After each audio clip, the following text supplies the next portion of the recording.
Good afternoon, welcome to good health. ఇన్ఫెర్టిలిటీతో బాధపడుతున్నారా? Fertility problem ఉన్న కపుల్స్కి ఏ ట్రీట్మెంట్ ప్రొసీజర్స్ ఉన్నాయి?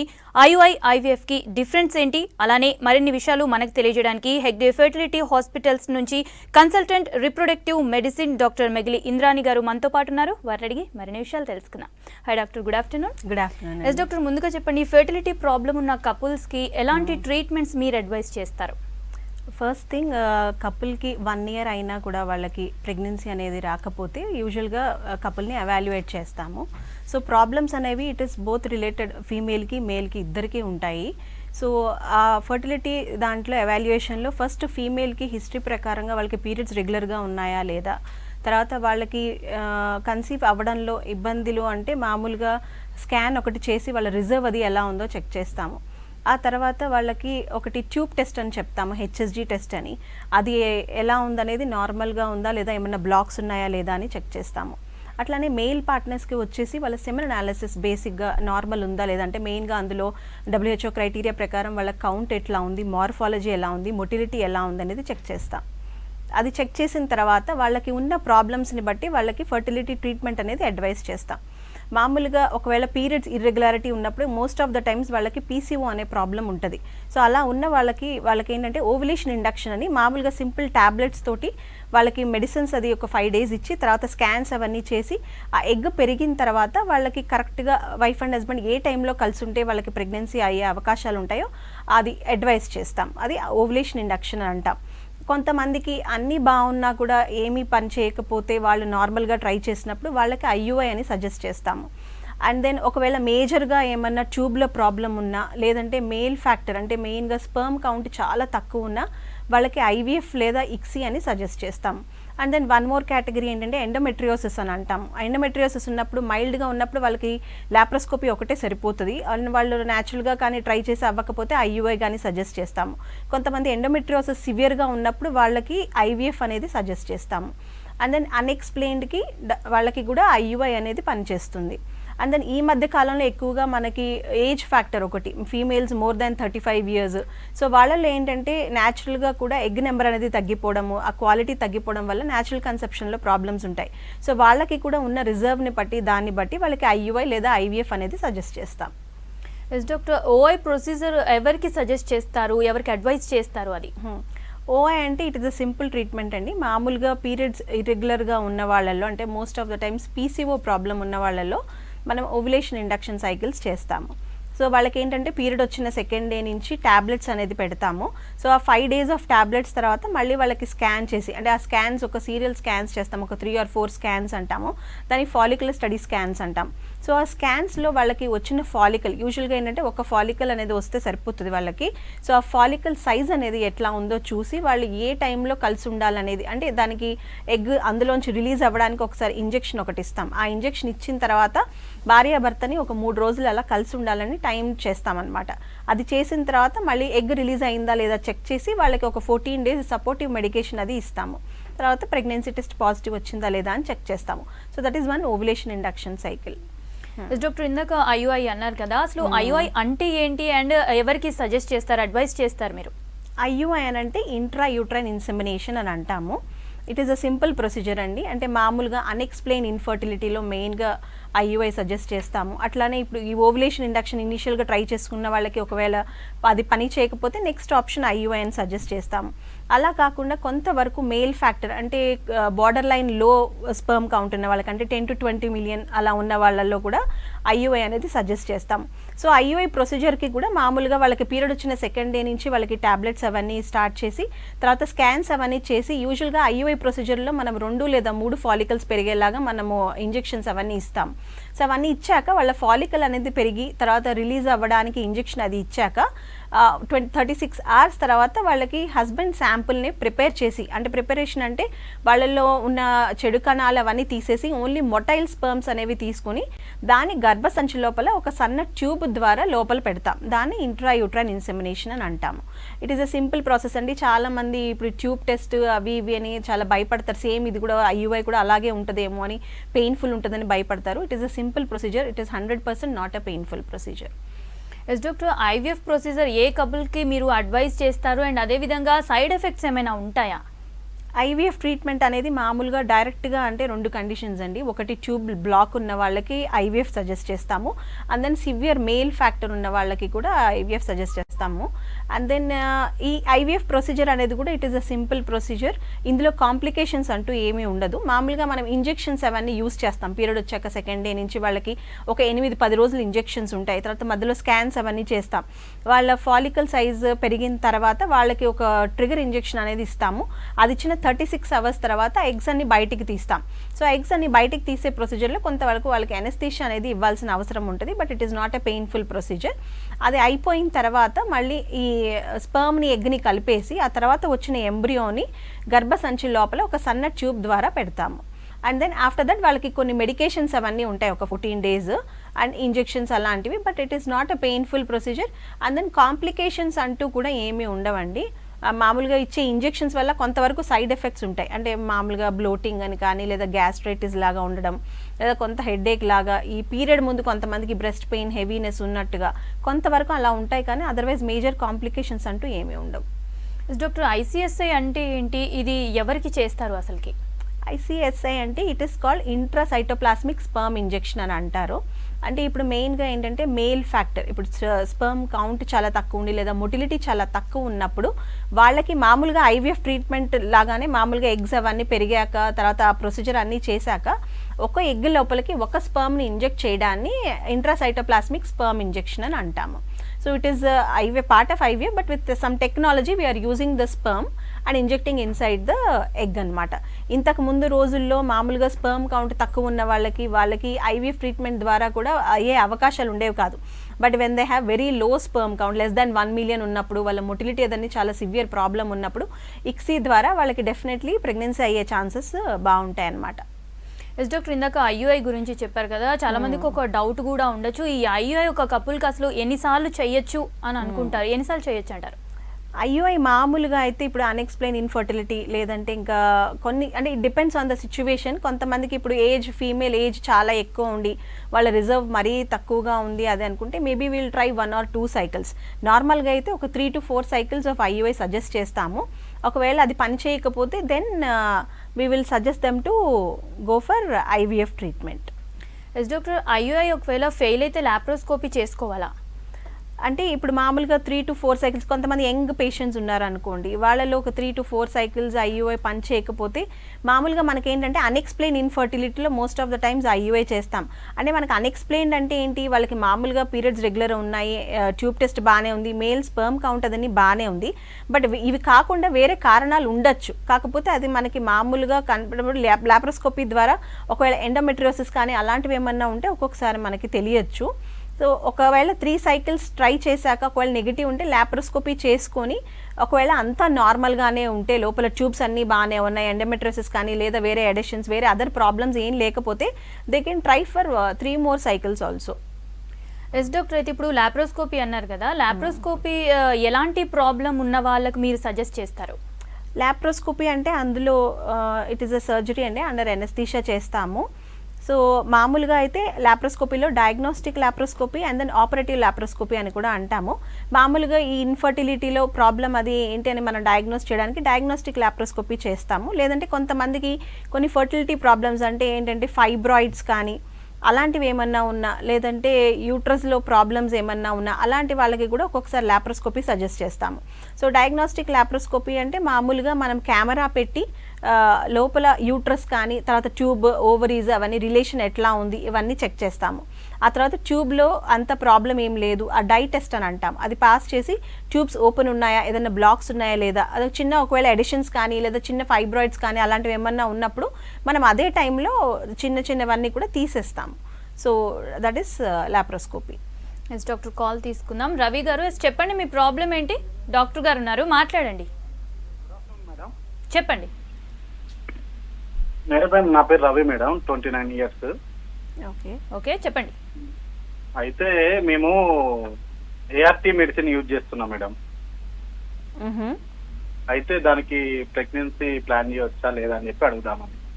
ఏఆర్టీ మెడిసిన్ అంటే అంటే ఏం ట్రీట్మెంట్ తీసుకుంటున్నారు? ఈ హెచ్ఐవి పాజిటివ్ మేడం.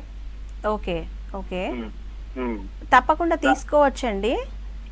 అంటే మీరు ఒకసారి ఫిజిషియన్ ఒపీనియన్ అంటే రీసెంట్ గా మీ వైరల్ లోడ్ అది ఎట్లా ఉంది అదన్నీ ఒకసారి చెక్ చేసుకోవాలి. అయితే ఇంత ముందు మా వైఫ్ కి ప్రెగ్నెన్సీ వచ్చింది మేడం. ఓకే. ప్రెగ్నెన్సీ వస్తే 6 months కి వాటర్ లీకేజ్ అయిపోయింది. ఓకే. వాటర్ లీకేజ్ అయిపోయి తీసేశారు బేబీని. అంటే బేబీ ప్రాబ్లం అవుతుంది, ఇట్లా ఏదో ప్రాబ్లం అవుతుంది వాళ్ళకి ఫ్యూచర్ లో అని చెప్తే తీసేయాలంటే తీసేసాము. ఓకే. అయితే ఇప్పుడు ఫర్టిలిటీ దాంట్లో చూపించుకుందామని చెప్పి ప్లానింగ్ చేస్తున్నాం. ఓకే, తప్పకుండా అండి. మీకు ప్రెగ్నెన్సీ మళ్ళీ వస్తుంది. అంటే ఒకసారి అబార్షన్ అయిన తర్వాత మామూలుగా 2 అబార్షన్స్ కానీ అలా అయినప్పుడు ఏమన్నా వేరే ప్రాబ్లమ్స్ ఉన్నాయేమో అని చెక్ చేస్తాము. అంటే కపుల్లో క్రోమోజోమల్ ప్రాబ్లం కానీ లేదా ఇంకా వేరే ఏదైనా ప్రాబ్లమో ఒకసారి చూడాలి. స్కాన్ అవన్నీ చేయాలి. కొన్ని ఇన్వెస్టిగేషన్స్ అవన్నీ చేశాక డెఫినెట్లీ యూ కెన్ ప్లాన్ అండి. ప్రెగ్నెన్సీ అనేది మళ్ళీ వస్తుంది. ఎస్ డాక్టర్, నెక్స్ట్ కాల్ తీసుకుందాం. రమాదేవి గారు, ఎస్ చెప్పండి, మీ ప్రాబ్లం ఏంటి? డాక్టర్ గారు ఉన్నారు, మాట్లాడండి. మేడం, మా అమ్మాయికి 3 years అవుతుంది మ్యారేజ్ అయ్యి, ఇంకా ప్రెగ్నెన్సీ రాలేదు. ఎన్ని ఇయర్స్ అయిందండి? 3 years. 3 years అవుతుందండి మ్యారేజ్ అయ్యి. ఓకే. మీ ఏజ్ ఎంతమ్మా? ఏజ్ 25 years ఉంటుంది మేడం. ఓకే. ఎగ్ రిలీజ్ కావట్లేదని చెప్పారు మొన్న మేడం గారు. ఓకే. అంటే పీరియడ్స్ అనేది ఇర్రెగ్యులర్ ఉంటాయా? రెగ్యులర్ గానే వస్తున్నాయి మేడం. రెగ్యులర్ గా వస్తున్నాయి. ఓకే. ఆ తర్వాత మీకు హెచ్ఎస్జి టెస్ట్, తర్వాత హస్బెండ్ స్పర్మ్ అనాలిసిస్ అవి చేయించారండి? అన్ని చేయించారు మేడం. అమ్మాయికి ఎగ్ డెవలప్మెంట్ అవుతలేదని చెప్పారు. ఓకే. ఓకే, అది ఒకసారి స్కాన్ అది చేసి చూడాలంటే most of the times irregular cycles ఉంటాయి. అంటే మీరు రెగ్యులర్ సైకిల్స్ అంటున్నారు, అంటే అండం విడుదల కాకపోవడానికంటే most common cause either PCOS అని అన్నీ ఉండాలి. సో అదొకసారి అన్ని స్కాన్ అదని చేసి హార్మోన్ టెస్ట్ అదని చూసి ఒకవేళ అవసరమైతే వాళ్ళకి ఓవులేషన్ ఇండక్షన్ లేదా ఐయుఐ కానీ చేసుకోవచ్చు. డాక్టర్, హిస్టరోస్కోపీ అంటే ఏంటి అసలు, ఎప్పుడు చేస్తారు? హిస్ట్రోస్కోపీ అంటే గర్భసంచి లోపలికి కెమెరా పెట్టి చూడడం. ఓకే. అందులో కూడా మామూలుగా మనం డయాగ్నోస్టిక్ హిస్ట్రోస్కోపీ అని, లేదంటే ఏమన్నా మనకి ఫైబ్రాయిడ్స్ కానీ లేదంటే గర్భసంచి పొర లోపల ఏమన్నా ప్రాబ్లం ఉన్నప్పుడు, అంటే పాలిప్ కానీ లేదంటే లోపల ఎడిషన్స్ అని అంటాం, అలాంటిది కానీ ఏదైనా సస్పెక్ట్ చేసినప్పుడు ఆపరేటివ్ హిస్ట్రోస్కోపీ అని చేస్తాము. అండ్ మామూలుగా ఏంటంటే కొంతమందికి ఐవీఎఫ్ అది చేస్తాము. ఐవీఎఫ్ చేసిన తర్వాత వాళ్ళకి అన్నీ బాగున్నా కూడా, అంటే మంచి ఎంబ్రియో పెట్టినా అతుక్కోకపోయినా, ఒకవేళ ఏంటనేది ప్రాబ్లం మనకి లోపల ఏమన్నా ఉందా లేదా గర్భసంచి లోపల ఏంటి కనుక్కోవడానికి హిస్ట్రోస్కోపీ అనేది అడ్వైస్ చేస్తాం. ఎస్ డాక్టర్, కాల్ తీసుకుందాం. మురళీకృష్ణ గారు, ఎస్ చెప్పండి, మీ ప్రాబ్లం ఏంటి? ఎస్ చెప్పండి, డాక్టర్ గారు ఉన్నారు. ఎస్ చెప్పండి madam. Good afternoon. Good afternoon అండి. ప్రాబ్లం ఏంటి అంటే మా మిసెస్ కి ఫస్ట్ టైం ప్రెగ్నెన్సీ అయింది ఆఫ్టర్ మ్యారేజ్ తర్వాత. దాని తర్వాత ఒక 6 months తర్వాత ప్రెగ్నెన్సీ అయింది. సో అది ఆమెకి సిస్ట్ అయింది, టార్జన్ సిస్ట్ అయింది మేడం. ఏమైందండి ప్రెగ్నెన్సీ? టార్జన్ సిస్ట్ అయింది. సిస్ట్. ఓకే. అది ఆపరేషన్ చేసి తీసేసింది. దాని తర్వాత మళ్ళీ ఒక 3 months కి మళ్ళీ ఒకసారి ప్రెగ్నెన్సీ అయింది. అప్పుడు ఇట్లా నార్మల్ కి మళ్ళీ 2 months కి మిస్క్యారీ అయిపోయింది. ఓకే. అంటే ఇప్పుడు 3 times అయిందా మిస్క్యారేజ్? జనవరిలో మళ్ళీ ప్రెగ్నెన్సీ అయితే డాక్టర్ ని కన్సల్ట్ చేశాం, అప్పుడు కూడా మిస్క్యారీ అయిపోయింది. ఓకే. సో ఫర్టిలిటీ డాక్టర్ వాళ్ళు క్రోమోజోమల్ టెస్ట్ ఆల్మోస్ట్ అన్ని టెస్ట్ చేశారు. ఓకే. ఫైనల్ గా ఒక టెస్ట్ అడిగారండి, అది హిప్నోస్కోపీ టెస్ట్ అని, అంటే లోపల ప్రెగ్నెన్సీ ట్యాక్ట్ ఎలా ఉంటుందో అని. ఓకే. సో అది తెలుసుకునేది ఉంది. సో దాని వల్ల మాకు ఏమైనా ఉపయోగం ఉంటుందా? ఇంతవరకు చెప్పించిన చాలా టెస్ట్లు అన్ని ఆల్మోస్ట్ పాజిటివ్ ఉన్నాయండి. ఓకే. లాస్ట్ టెస్ట్ ఏమన్నారు అడ్వైస్ చేశారని? టెస్ట్ లో ఒకటి రూబెల్లా పాజిటివ్ వచ్చిందండి, అలాగే పాజిటివ్ వచ్చింది, ఏఎన్ఏ పాజిటివ్ వచ్చింది. Okay. Okay. So hysteroscopy test చేయాలని చెప్పారు. ఓకే. హిస్ట్రోస్కోపీయా మీరు అంటుంది? Yes madam. ఓకే. అంటే యూజువల్గా ఫస్ట్ 3 months లోపల ప్రెగ్నెన్సీ లాసెస్ అంటే మోస్ట్ కామన్ కాజ్ వచ్చేసి క్రోమోజోమల్ అబ్నార్మాలిటీస్ అండి. ఓకే. సో ఆ క్రోమోజోమల్ అబ్నార్మాలిటీ అంటే కపుల్కి మామూలుగా క్రోమోజోమల్ క్యారియోటైపింగ్ అని చేస్తాము. ఆ తర్వాత మామూలుగా ఒకవేళ ప్రోడక్ట్స్ ఆఫ్ కన్సెప్షన్ మీద కూడా, అంటే బేబీ కానీ ఆ ప్రోడక్ట్స్ ఏమైనా చేసినా కూడా మనకి ఒక్కొక్కసారి ఆ కాజ్ తెలియచ్చు. ఒకవేళ బేబీలో ఏమన్నా కూడా ఈ ఎంబ్రియో మామూలుగా ఎన్యూప్లాయిడీస్ అని అంటాం, అలాంటివి ఏమన్నా ఉన్నా కూడా అలా మిస్క్యారేజ్ అయ్యే అవకాశాలు ఉంటాయి. సో ఒకవేళ అవన్నీ కాకుండా మళ్ళీ థ్రాంబోఫిలియా అంటే బ్లడ్ క్లాటింగ్ ప్రాబ్లం అని ఇప్పుడు మీరు చెప్పారు యాంటీబాడీస్ పాజిటివ్ అని. సో యూజువల్గా ఒక్కొక్కసారి బ్లడ్ క్లాటింగ్ ప్రాబ్లం ఉన్నా కూడా మిస్క్యారేజెస్ అవి ఉంటాయి. సో యూజువల్గా అది కనుక పాజిటివ్ ఉంటే నెక్స్ట్ టైం వాళ్ళకి ప్రెగ్నెన్సీ వచ్చినప్పుడు కొన్ని మెడిసిన్స్ అవన్నీ యూజ్ చేస్తే అలా మళ్ళీ రికర్ కాకుండా ఉంటుంది. అండ్ దెన్ హిస్ట్రోస్కోపీ ఓకే అంటే ఇవి పాజిటివ్ ఉన్న తర్వాత హిస్ట్రోస్కోపీ అంటే మనకు స్కాన్లో ఏమన్నా మళ్ళీ యూట్రస్కి సంబంధించి కానీ ఏమన్నా ప్రాబ్లం అనిపిస్తే డెఫినెట్లీ హిస్ట్రోస్కోపీ కూడా ఒకసారి చేసి చూస్తారు. ఎస్ డాక్టర్, ఐయుఐ అండ్ ఐవీఎఫ్కి డిఫరెన్స్ ఏంటి, అదేవిధంగా సక్సెస్ రేట్ ఎలా ఉంటుంది?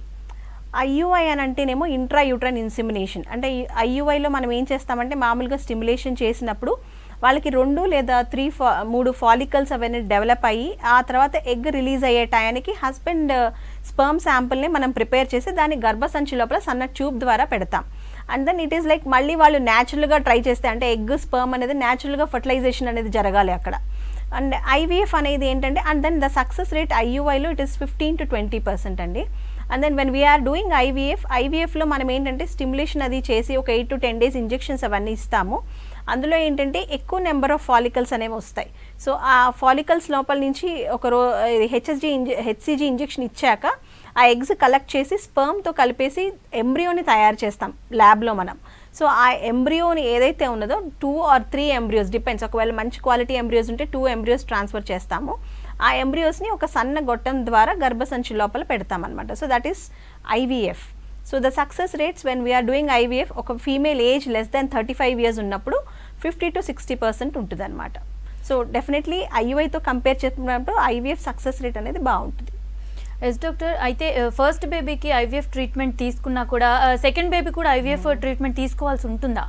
అంటే it depends on the cause అనమాట. ఇప్పుడు చాలా సివియర్ మేల్ ఫ్యాక్టర్ అంటే స్పర్మ్ కౌంట్ అదని చాలా తక్కువ ఉందనుకోండి, వాళ్ళకి మళ్ళీ ఇక్సీ అనే ప్రాసెసే చేయాల్సి వస్తుంది. మోస్ట్ ఆఫ్ ద టైమ్స్ ఏంటంటే అన్ఎక్స్ప్లెయిన్ ఇన్ఫర్టిలిటీ అనుకోండి, దాని కోసమని మనం ఫస్ట్ టైం ఒకవేళ ఐవీఎఫ్ చేసి ఉంటే they might conceive in the second cycle. But again depends అనమాట. ఫీమేల్ ఏజ్ ఒకవేళ లెస్ దాన్ 35 years ఉండి వాళ్ళకి పీరియడ్స్లో ప్రాబ్లం లేకుండా ట్యూబ్లో ప్రాబ్లం లేకుండా, ఇప్పుడు ట్యూబ్ ప్రాబ్లం ఉందనుకోండి definitely they will again need IVF only.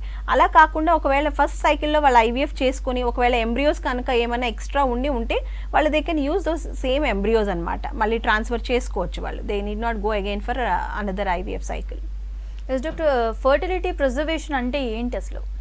Yes, fertility preservation అంటే మామూలుగా ఇప్పుడు కొంతమందికి క్యాన్సర్స్ కానీ లేదంటే వేరే ఏమైనా కారణం వల్ల వాళ్ళు కీమోథెరపీ కానీ రేడియోథెరపీ కానీ అలాంటివి ఏమైనా తీసుకున్నప్పుడు ఒక్కొక్కసారి ఎగ్ కానీ స్పర్మ్ కానీ అదన్నీ కూడా ప్రాబ్లం, అంటే వాళ్ళకి ఎగ్ రిజర్వ్ తగ్గిపోవడము లేదా స్పర్మ్ అనేది కౌంట్ చాలా తగ్గిపోవడం అని ఫ్యూచర్లో ఆ సైడ్ ఎఫెక్ట్స్ దానివల్ల తీసుకునే దానివల్ల.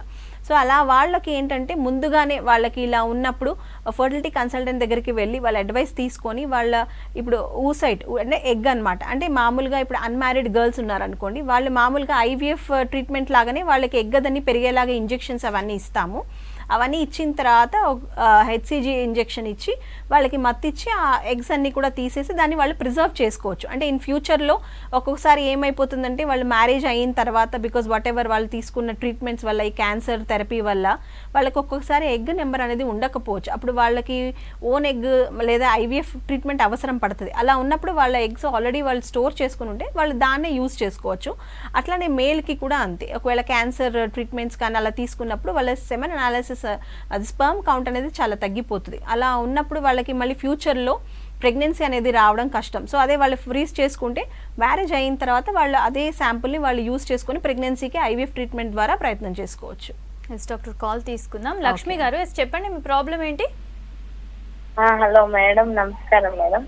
నమస్కారం అమ్మా, చెప్పండి మీ ప్రాబ్లం ఏంటో. హలో మేడం, నమస్తే మేడం. నమస్కారం మేడం. నమస్కారం అమ్మా, ఐవీఎఫ్ ట్రీట్మెంట్ అయింది మేడం, హైదరాబాద్ లో చేయించుకున్నాను. ఇప్పుడు 6 months అవుతుంది. అయితే మళ్ళీ నాకు చెప్పండి. హలో మేడం, వింటున్నారు, చెప్పండి.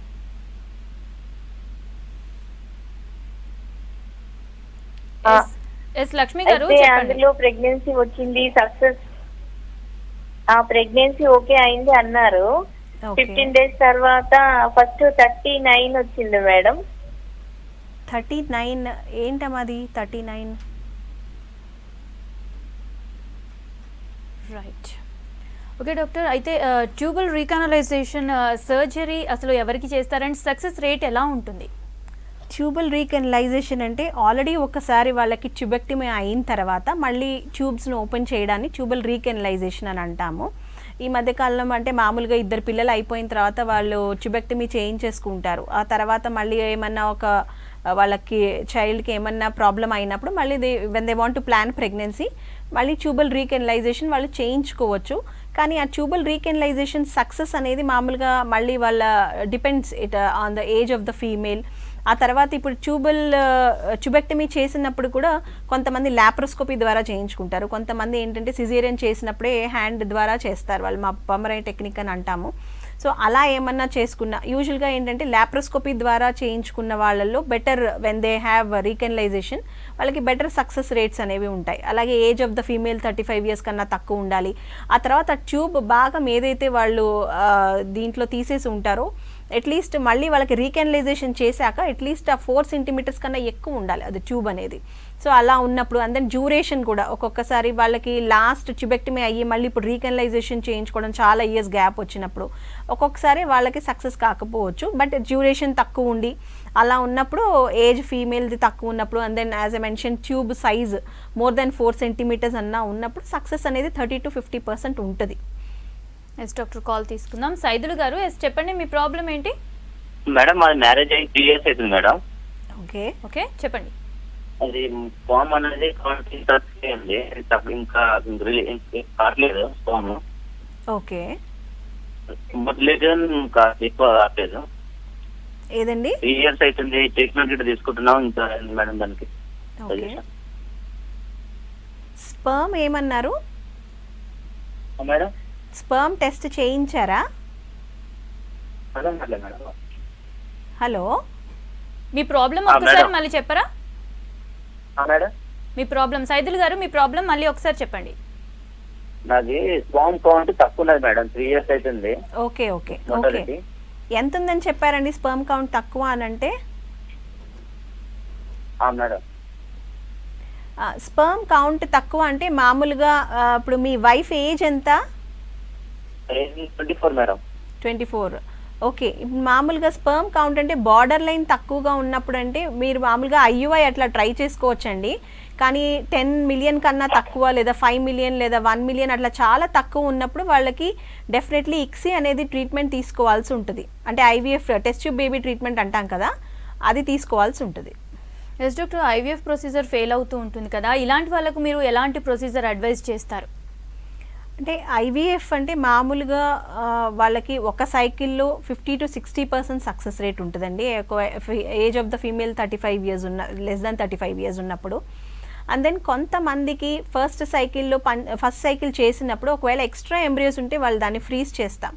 ఆ ఫ్రీజ్ చేసినప్పుడు వాళ్ళు మళ్ళీ అవే ఫ్రోజన్ ఎంబ్రియోస్ ట్రాన్స్ఫర్ చేసుకోవచ్చు. సో అందులో కూడా వాళ్ళకి సక్సెస్ అనేది ఉంటుంది. మామూలుగా IVF అనేది ఒక కపుల్కి ఒక్కొక్కసారి 3 cycles వరకు కూడా అవసరం పడవచ్చు. So most of the times ఒకవేళ 50 to 60% ఫస్ట్ సైకిల్లో వాళ్ళకి అయిపోయినప్పుడు అవ్వకపోతే మేబీ కొంతమందికి they require the second cycle and then maximum third cycle వరకు 9 out of 10 విల్ కన్సీవ్ అనమాట.